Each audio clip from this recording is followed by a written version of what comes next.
नमस्कार विद्यार्थी मित्रांनो, मॅथ्स एक्सप्लोरर या यूट्यूब चॅनलमध्ये आपणा सर्वांचं स्वागत. आपण शेवटच्या व्हिडिओमध्ये क्वाड्रॅटिक इक्वेशन या लेसनमधील जे कंप्लिटिंग स्क्वेअर मेथडचे सॉल्व एक्झाम्पल आहेत, ते सॉल्व एक्झाम्पल आपण अगदी स्टेप्सच्या माध्यमातून सॉल्व करून दिलेले होते. आता आपणाला त्या कंप्लिटिंग स्क्वेअर मेथडशीच रिलेटेड असणारे जे प्रॅक्टिस सेट 2.3चे एक्झाम्पल्स आहेत, ते एक्झाम्पल्स आपण सॉल्व करतोय. सो क्वेश्चन आहे, solve the following quadratic equations by completing square method. Completing square मेथडमधील पहिले एक्झाम्पल आहे X square plus X minus 20 is equal to 0. आता आपण ज्या 3 स्टेप्स महत्त्वाच्या सांगितल्या होत्या त्याच्यामध्ये त्या 3 स्टेप्स पाहण्या अगोदर आपणाला इथील ए ची व्हॅल्यू जी आहे ती कंपल्सरी 1 पाहिजे, नसेल तर आपण ती कन्वर्ट करून घ्यायची. सो एक्स स्क्वेअर आहे म्हणजे 1 व्हॅल्यू आहे. त्यानंतर आपली पहिली स्टेप्स आहे की कॉन्स्टंट व्हॅल्यू जी आहे ती राईट हँड साईडला घ्यायची, म्हणजे त्याचं साईन सुद्धा चेंज होणार. Therefore x square plus x is equal to plus 20. Okay, इथं आपण पहिली स्टेप्स इथं कंप्लीट केली की त्याचा असणारा जो कॉन्स्टंट टर्म आहे तो कॉन्स्टंट टर्म राईट हँड साईडला आपण घेतलेला आहे. आता ही जी एक्स व्हॅल्यू आहे या एक्स व्हॅल्यूला आपल्याला 2ab फॉर्ममध्ये कन्वर्ट करायचं आहे. सो काय करणार मग, x square plus 2 into x into, आता इथं व्हॅल्यू तर आपणाला 1x, आता 1 कोइफिशियंट आपण राईट नाही केला तरी चालतो. सो इथं 1 आली पाहिजे. मग इथं तर ऑलरेडी 2 आहे, मग आपण इथं कोणत्या व्हॅल्यूने याला मल्टिपल करू शकतो, तर 1/2. का, तर 2 ला 2 कॅन्सल होणार आणि राहणार 1, याचा अर्थ व्हॅल्यू आपली सेम राहते, इज इक्वल टू 20. आता हे 1/2 जे आहेत त्यांना एकदा लेफ्ट हँड साईडला स्क्वेअर करायचं आणि राईट हँड साईडला स्क्वेअर करायचं. So 2 into x into 1/2 into 1/2 चा square is equal to 20 plus 1/2 चा square.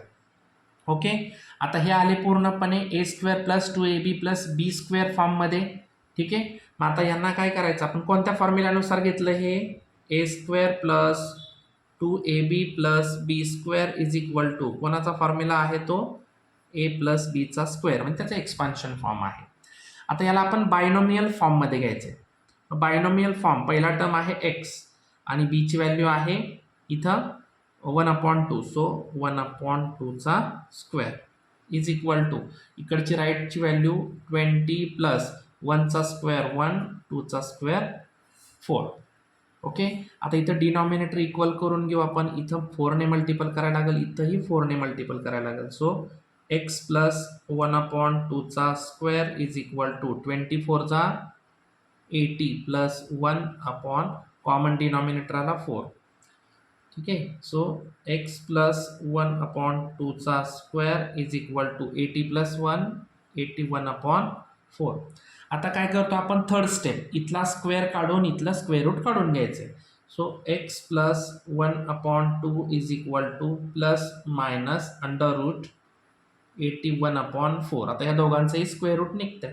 So x plus 1/2 is equal to एकदा प्लस 81चं स्क्वेअर रूट 9 आणि 4चं 2 आणि इकडे एकदा minus x plus 1/2 is equal to minus 9/2. Okay, यानंतर आपण हे प्लस 1/2 अपोजिट बाजूला गेल्यानंतर मायनस होणार. So x is equal to 9 minus 1 8 upon common denominator आला 2. सो 2 1 जा 2, 2 4 जा 8. So x is equal to मिळाले 4. ही एक व्हॅल्यू मिळाली. आता पुन्हा एकदा सेम 1/2 अपोजिट बाजूला गेल्यानंतर मायनस होणार. So x is equal to minus minus plus 9 plus 1 10 आणि ग्रेटर साइन मायनस अपॉन 2, 2 1 जा 2, 2 5 जा 10. So x is equal to -5. इथं सेकंड व्हॅल्यू आपल्याला मिळालेली आहे. म्हणजे काय मिळाले आपल्याला इथं solutions. Therefore 4 and -5 are the roots of given quadratic equation. Okay, so this is the first number question. Take screenshot. Then next number question, second number question solve करतोय आपण आता. X square plus 2x minus 5 is equal to 0. आता या सुद्धा एक्झाम्पलमध्ये इथं a ची value 1 आहे, त्यामुळे याच्यामध्ये काही चेंजेस करावे लागणार नाही. फक्त -5 जो कॉन्स्टंट टर्म आहे तो अपोजिट बाजूला घ्यायचा पहिला. त्यानंतर ह्या 2x ला आपल्याला 2ab फॉर्ममध्ये कन्वर्ट करायचे. 2 इंटू एक्स इंटू, आता इथं 2 व्हॅल्यू येण्यासाठी 2x व्हॅल्यू येण्यासाठी आपल्याला इथं कितीने मल्टिपल करावं लागेल, तर 1 ने. 2 1 जा 2 आणि x is equal to 5. So x square plus 2 into x into 1. आता हा जो लास्टची जी व्हॅल्यू आहे त्याने एकदा प्लस करायचं त्याच्या स्क्वेअरने दोन्ही बाजूंना. ठीक आहे. सो आता हे मिळाले आपल्याला A square plus 2ab plus B square फॉर्ममध्ये. सो फॉर्म्युला लिहायचा आता A square plus 2ab plus B square is equal to A plus बीचा स्क्वेअर. आता बायनॉमियल फॉर्ममध्ये ही स्टेप्स करून घ्या. पहिला आहे ए ची व्हॅल्यू x आणि बी ची व्हॅल्यू आहे 1 त्याचा स्क्वेअर. ही ए ची व्हॅल्यू आहे आणि ही बी ची व्हॅल्यू आहे त्याचा स्क्वेअर इज इक्वल टू इकडं 5 प्लस 1 चा स्क्वेअर 1. सो x प्लस 1 चा स्क्वेअर इज इक्वल टू 6. आता इथं स्क्वेअर काढायचा, याला आणणार स्क्वेअर रूट. स्क्वेअर रूट येत असताना त्याची व्हॅल्यू प्लस आणि मायनस होत असते.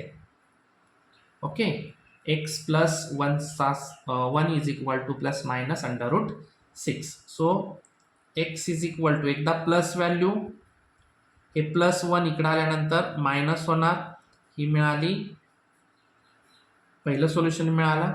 तसंच इथं आपणाला दुसरं solution x is equal to minus under root 6 आणि हे प्लस 1 इकडे आल्यानंतर मायनस. लक्षात ठेवा, ह्या ज्या व्हॅल्यू आहेत त्या व्हॅल्यू तुम्ही पुढेही घेऊ शकता, त्याला बॅक साईडलाच लिहिलं पाहिजे असं काही नाही. हा झाला क्वेश्चन नंबर सेकंड. त्यानंतर आपण क्वेश्चन नंबर थर्ड पाहतोय. खूप इझी क्वेश्चन्स आहेत, याच्यामध्ये काही डिफिकल्ट नाही आहे. आता बघा काय दिलेलं आहे equation, m square minus 5m is equal to -3. आता ऑलरेडी बघा इथला कॉन्स्टंट टर्म जो आहे तो राईट हँड साईडला घेतलेला आहे, त्यामुळे त्याच्यामध्ये आपल्याला चेंज करायची काहीच गरज नाही आहे. काय येणार इथं, एम स्क्वेअर. आता या 5 ला आपल्याला 2ab फॉर्ममध्ये कन्वर्ट करायचं आहे, म्हणजेच -2 इंटू एम इंटू, आता इथं 5m येण्यासाठी या 2ला कितीने 2m ला कितीने मल्टिपल करावं लागणार आहे, तर 5/2 ने करूयात आपण.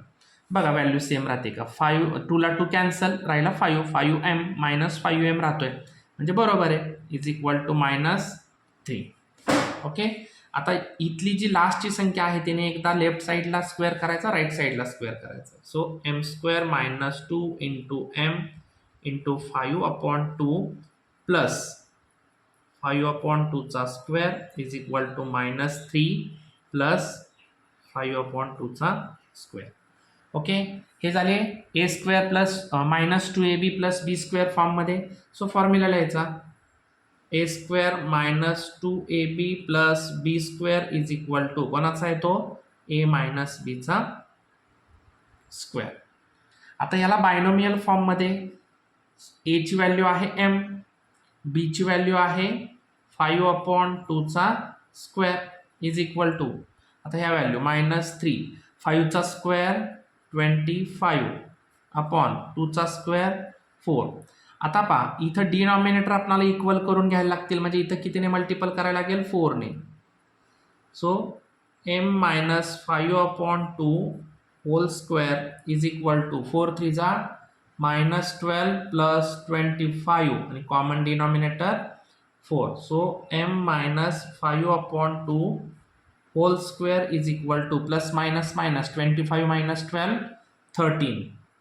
Okay, upon 4.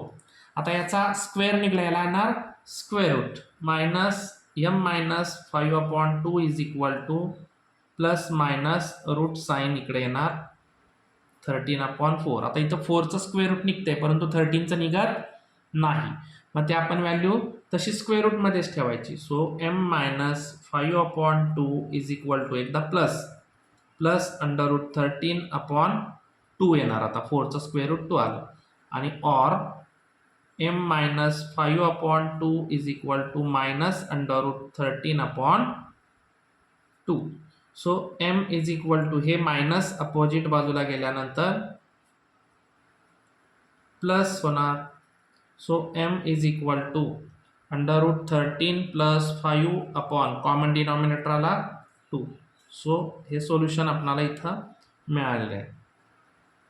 m is equal to हे अपोजिट बाजूला गेल्यानंतर प्लस होणार, दोघांचाही डिनॉमिनेटर 2 आहे. So m is equal to minus √13 plus 5/2 इथं 5 आहे बरं का. सो हे दोन सोल्युशन आपल्याला इथं मिळालेले आहे. इथं फायनली आपण शेवटला ह्याचं sentence therefore √13 plus 5/2 and minus √13 plus 5/2 are the roots of given quadratic equation. Okay, so this is the question number 3. ठीक आहे. सो आता राहिलेले जे क्वेश्चन्स आहेत, अजून 3 क्वेश्चन्स याच्यामध्ये बाकी आहेत ते आपण